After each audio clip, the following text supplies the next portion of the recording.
এর আগেও আমি অনেকগুলো পেন্টিং করেছি ছাপ দিয়ে, যেমন পলিব্যাগ দিয়ে ফুল করেছি এবং কিছু রিয়েল ফুলের ছাপ দিয়েও ফুল করেছি, পাতা দিয়ে ফুল করেছি এবং আঙুল ব্যবহার করেও আমি কিছু ফুলের ছাপ দিয়ে পেন্টিংটি করেছি। আজ আমি ব্যবহার করছি একটি অনিয়ন। হ্যালো এভরিওয়ান, আমি ঋতু। কালার প্যালেট পেজে আপনাদের সবাইকে স্বাগত। চলুন তাহলে পেন্টিংটি শুরু করে ফেলি।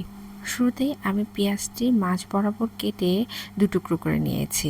এক টুকরোতে আমি হলুদ রং ব্যবহার করেছি এবং আরেক টুকরোতে কমলা রং ব্যবহার করে আমি ছাপ দিয়ে নিয়েছি। এগুলো আমি ফুলের অংশ হিসেবে ব্যবহার করছি। এরপর আমি চাচ্ছিলাম যে একটি রিয়েল পাতা ব্যবহার করে সেই পাতার রস দিয়েই আমি পাতার কাজটি করব, কিন্তু আসলে সেভাবে কাজটি করা যাচ্ছিল না, আর আমিও চাচ্ছিলাম না পাতাটা একবারে নষ্ট করতে।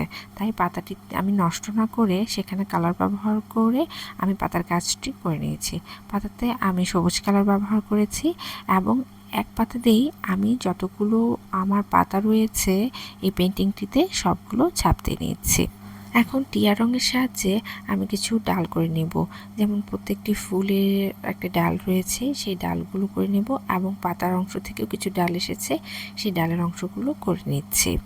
পাতা এবং ডালের কাজ করতে করতে আমার ফুলের যে অংশগুলো রয়েছে সেগুলো শুকিয়ে গেছে।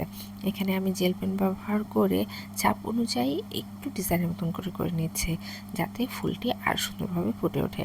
এখানে আমি জেল পেন দিয়ে পুরো ব্যাকগ্রাউন্ডের কাজটি করে নেব এবং এখানে যে পাতাগুলো রয়েছে ঠিক সেম প্রসেসে আমি জেল পেন ব্যবহার করে এই পাতাগুলোরও ডিজাইন বের করছি।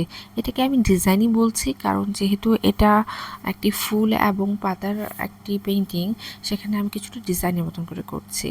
আপনারা হয়তো দেখেই বুঝতে পারছেন যে পাতার অংশটুকু যে রয়েছে সেই অংশটুকু আমি চারকোনা বক্সের মতন করে নিচ্ছি এবং চারকোনা বক্সের ভেতরের অংশটুকু আমি আড়াআড়িভাবে দাগ কেটে নিচ্ছি।